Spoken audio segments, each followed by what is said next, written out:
Alors voilà, j'enregistre en même temps le cours comme ça, voilà. Donc on est mercredi 23 décembre 2020. On est à la veille du jeûne du Yud Tevet. Je crois qu'on ressent un petit peu la tension, toute cette agitation. Alors je regarde pas complètement la caméra parce que comme j'enregistre aussi de mon portable en même temps pour que vous puissiez le revoir après ce cours. Donc voilà, c'est la grosse panique à bord. J'entends encore le troisième confinement, c'est juste pas possible. Comment on va faire? Tout en train de fermer. Comment on va s'en sortir, etc.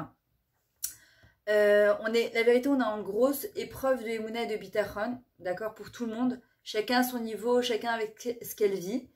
Et ce que j'aurais voulu ce soir, que Bezrat Hachem, vous, comme moi, que vraiment Hachem, il me mette vraiment les mots qu'il faut dans la bouche pour pouvoir vraiment nous renforcer. Je dis nous, parce que sachez que chaque fois que je donne un cours, Hachem, à travers les mots qu'il me met dans la bouche pour vous renforcer, ça me renforce aussi à moi forcément. Et parce que je suis obligée d'aller trouver et chercher dans mes ressources et dans les paroles de Torah et dans le coaching que j'enseigne et que je fais au quotidien, des cochotes, des forces pour moi-même, pour redonner ces forces-là à tout le monde. Et je pense qu'on en a toutes besoin. Et c'est pour ça que le premier cours, au début, on avait hésité en fait avec Anaël, on se demandait sur quoi on allait traiter.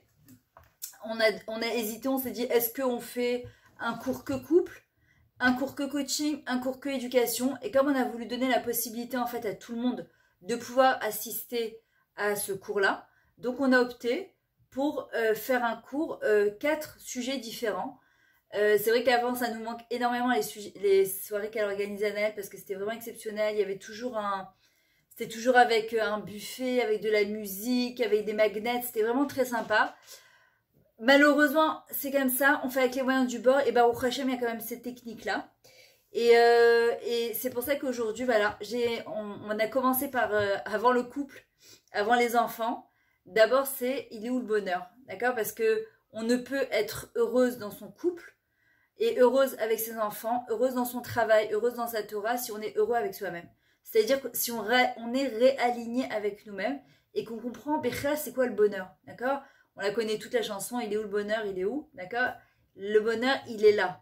C'est-à-dire qu'il est près de nous, il est à l'intérieur de nous. Tout le Tanya Akadosh, vous le prenez, il est basé sur Kikarov Elecha Davar Meod, Befichol Vachal Asoto. La chose, elle est proche de toi, dans ta bouche et dans ton cœur pour la faire. Ça veut dire que, en fait, on a tous les kélim, toutes les ressources à l'intérieur de nous pour aller chercher le bonheur. Le bonheur en hébreu se dit Osher. Osher, ça vient du mot Ishur. Ishur, c'est quoi? C'est aussi un alignement, d'accord? Les Hachir, quelque chose, c'est réaligner quelque chose. Donc, c'est quand une personne, elle est en harmonie entre sa tête, son corps, son cœur, son physique et sa neshama. Bien souvent, malheureusement, notre cœur, il veut quelque chose. On ne doit pas suivre notre cœur et ni nos yeux. Notre neshama, elle nous crie autre chose. Quand on voit ce qui se passe autour de nous, on se rend compte qu'il faut bouger, il faut faire des choses. Notre corps, il veut autre chose. Notre tête, elle nous dit autre chose. Le vrai bonheur, c'est d'être dans une pleine conscience dans ce qu'on fait et d'être en alignement et pas se dire au moment où on fait la chose, je fais quelque chose qui va à l'encontre de mes valeurs ou je fais quelque chose qui va à l'encontre des valeurs qu'Akadosh Baruch Hu il attend de moi. Le mot osher, le bonheur, ça vient du mot ishur. Ishur, c'est la permission. C'est quand on sait que quand on fait quelque chose en adéquation avec la volonté d'Hachem. C'est-à-dire que même si on ne sait pas au niveau de notre corps, notre cœur et notre neshama le ressent. Que Anochi Hachem Elokecha, je suis Hachem ton Dieu. C'est ce que j'expliquais à quelqu'un tout à l'heure, que j'ai eu en coaching pendant 1h30, où on parlait d'un sujet spécial. Après 1h30 de travail, bon c'est une femme Baruch Hashem qui est dans la Torah, et à un moment je lui ai dit, mais une question que je voudrais te poser, est-ce que tu pries? Est-ce que tu demandes à Hachem de t'aider? Et là elle me dit, non, c'est mon point faible. Je lui ai dit, c'est ton point faible, et je pense que ta solution elle est là-bas. Moi je lui ai donné plein d'outils pour avancer. Je lui dis, mais je pense que ta solution, et ce qu'Hachem il attend de toi, c'est de te reconnecter. D'accord? C'est quoi un réalignement? Reconnecte-toi avec Hachem. La reconnexion, comme le Ramchal il dit, c'est le mot tigva. Tigva, c'est kav, he. C'est tracer une ligne droite entre Akadosh Baruch Hu et nous. Et c'est ce qu'on a besoin aujourd'hui. À la veille du 3e confinement, on espère qu'il ne va pas avoir lieu. Malheureusement, on entend à droite et à gauche. D'ailleurs, ce cours, je vais le faire pour la Refoua Shlema du Rav David Tuitou de Ashdod, David Ben Berta, Je sais qu'il a un autre prénom, je sais pas c'est quoi. Le Rav Rahachi de Natania aussi. Que Akadosh Baruch Hu, il envoie une Refoua chez les mains. Refoua chez les mains aussi à David Eli Ben Michal, je crois. Il y en a un autre aussi qui a accidenté, Avi Ben Déborah. Et ma fille aussi qui a chopé le corona, qui est enceinte de 5 mois, que Hachem lui envoie une fois chez les mains. Redva Rachel Bat Miriam. Et que parmi tout. Myriam, ça qu'on n'entend pas, c'est Ashuri. Ça coupe beaucoup là.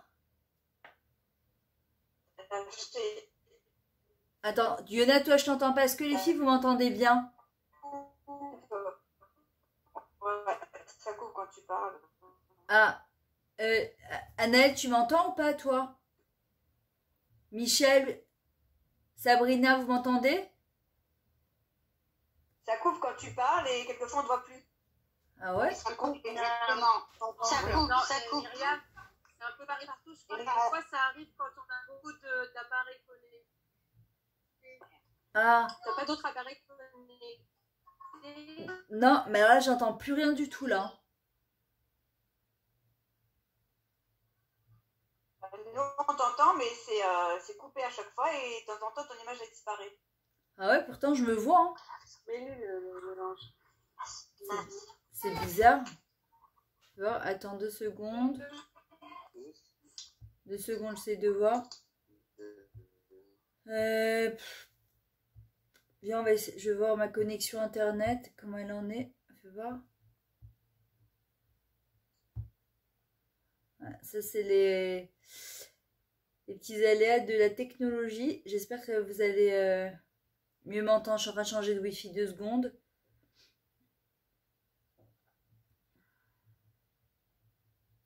Voilà, est-ce que vous m'entendez bien là?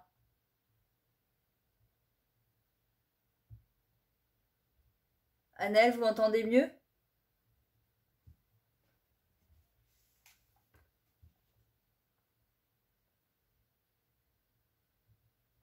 C'est marqué que t'as pas.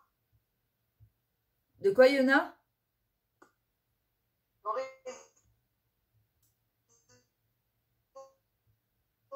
Pourquoi? C'est bizarre. Attends.